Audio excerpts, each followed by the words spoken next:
अगला है आंचल चौबे, ये भी कटनी से है, ये तैयार रहें, इनके बाद भूमिका भाषण होगा।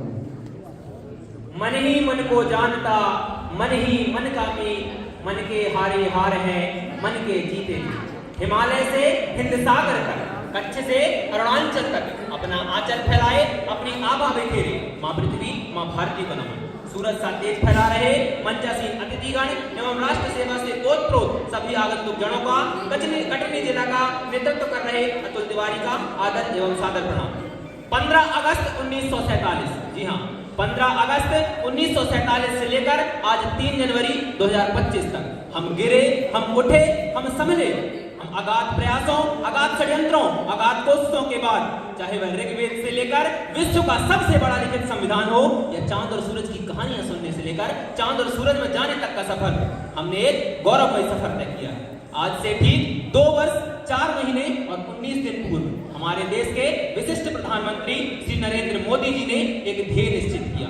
यह ध्येय सिर्फ एक ध्येय नहीं था, यह दृढ़ निश्चय सिर्फ एक दृढ़ निश्चय नहीं था, यह था 145 करोड़ भारतवासियों की क्षमता का आकांक्षन। आज से वर्ष 2047 में जब हम अपनी आजादी के 100 वर्ष मना रहे होंगे, यह 100 वर्ष या 25 वर्ष, आने वाले 25 वर्ष हमारे लिए अमृतकाल के समान है। इस अमृतकाल में हम अपना क्षण भर भी व्यर्थ नहीं कर सकते। मैं बताना चाहता हूँ, यह अमृतकाल हमें विकासशील भारत से विकसित भारत की ओर जाने की प्रेरणा देता है और इसी परिकल्पना को पूर्ण करने के लिए हमारे विशिष्ट प्रधानमंत्री जी ने 5 प्रणों का आह्वान दिया, जिसमें से पहला प्रण है विकसित भारत का निर्माण। मैं बता देना चाहता हूं कि आजादी के समय हमें अपना योगदान देने का अवसर नहीं मिला, अपितु नरेंद्र मोदी जी के इस आह्वान में अपनी आहुति देने का अवसर अवश्य है। मैं कहता हूं कि जब मैं, आप या कोई भी आकर इस मंच में बोले विकसित भारत, तो आपका और मेरा रोम रोम राष्ट्रभक्ति से पूर्ण हो जाना चाहिए। मैं आपको लेके चलता हूं 1930 और 1942 के उस दांडी मार्च यात्रा और भारत छोड़ो आंदोलन पर। इस 13 वर्ष के दौरान हमारे आजादी के दीवानों का एक ही लक्ष्य था, एक ही ध्येय था, एक ही दृढ़ निश्चय था, आजाद भारत। आजाद भारत से कुछ भी कम नहीं, और हमने आजादी पाई। उसी आजादी का परिणाम है कि आज हम यहाँ खड़े हैं। इसीलिए हमें उन्हीं आजादी के दीवानों को अपना प्रेरणा स्रोत मानकर अपने अंदर वसीभूत कर साथ में हुंकार भरनी होगी, क्योंकि यह विश्व नहीं सुनता, यह विश्व नहीं सुनता दुर्बल जन के सौ प्रवचन, यह शीश झुकाता है उनको जो कर सके रिपुशीस मर्दन, जो कर सके रिपुशीस मर्दन। जी हाँ, जब हम बात करते हैं विकसित भारत की, भला हम अपनी धरोहर को कैसे पीछे छोड़ सकते हैं।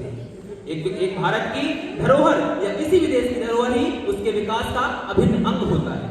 जब हमसे कोई पूछे कि हम किस भारत का हिस्सा हैं, तो हम उनसे बता सकें कि हम उसी भारत का हिस्सा हैं जिसकी धरोहर ने न सिर्फ देश के विकास में अपितु समूचे विश्व के विकास में साथ दिया। हम उसी भारत का हिस्सा हैं जिसने इस विश्व को गणित, भूगोल, राजनीति, अर्थशास्त्र के साथ साथ रामायण और महाभारत जैसे ग्रंथ भी दिए हैं। जब हमें पूछे कि हमें किस भारत का गौरव है, तो हम बता सकें जिसे मातृभूमि में जन्म लिया, जिसे मातृभूमि में जन्म लिया, जिससे ऊंचा हो गया भाल, जिसे मातृभूमि में आने को लालायत रहते महापाल, जिस धरती पे पग रखते ही मैंने यह गौरव पाया, जिस गौरव के कारण ही मैं सारा विश्व झुका पाया। यह गौरव सुनो मान का है, यह गौरव स्वाभिमान का है, यह गौरव गौरवदान का है, यह गौरव क्षमादान का है, यह शस्त्र और संधान का है, यह गौरव प्राणदान का है, राणा प्रताप की आन का है, यह गौरव विश्व प्रधान का है, यह गौरव हिंदुस्तान का है, यह गौरव हिंदुस्तान का है। हमारा अगला और तीसरा पद है नागरिक कर्तव्य। जी हाँ, अगर हम सच में परिकल्पना करते हैं एक विकसित भारत की, तो हर एक नागरिक को अपना कर्तव्य अवश्य निभाना होगा। हमारी सीमा पर खड़ा एक फौजी हो या सुबह सुबह हमारे देश की तंज गलियों को साफ करता एक हरिजन, हर एक अपना नागरिक कर्तव्य निभा रहा है। अरे कोई विज्ञान पढ़े तो अब्दुल कलाम बने, अगर कोई खेल खेले IIT NIT से पढ़े तो नासा की जगह इसरो में काम करना चाहे। हम क्रिकेट, फुटबॉल, कबड्डी खेले तो, लेकिन भारत के लिए खेले।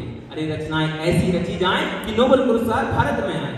और बता देना चाहता हूं कि नोबेल पुरस्कार तो भारत में आए, उसके बाद हमने अवश्य सुना होगा कि जब समुद्र मंथन हुआ था, समुद्र मंथन के साथ समय हमारे यहाँ एक विष निकला था। उस विष को भगवान शिव ने अपने गले में धारण किया था, परंतु इस अमृत काल का भी एक विष है, उसे हमें धारण नहीं अपितु निकाल फेंकना है। वह विष है गुलामी के तंजों का विष।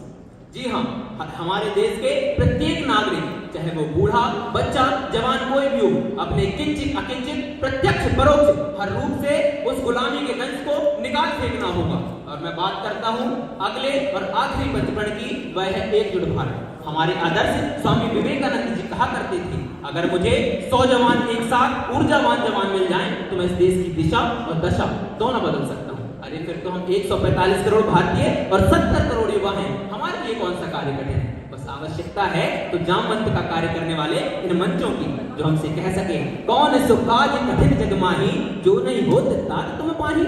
और अंत में कहता हूं मैं, हमारे देश में 8 धर्म, 3000 जातियां, 25,000 जातियां और 49 से अधिक गोत्र हैं, परंतु उस सबसे ऊपर हैं हम भारतीय। अंत में मैं आपसे आह्वान करना चाहता हूं कि उठो जवान देश के वसुंधरा पुकारती, उठो जवान देश के वसुंधरा पुकारती, ये देश है पुकारता, पुकारती मां भारती, पुकारती मां भारती। धन्यवाद। बहुत बढ़िया।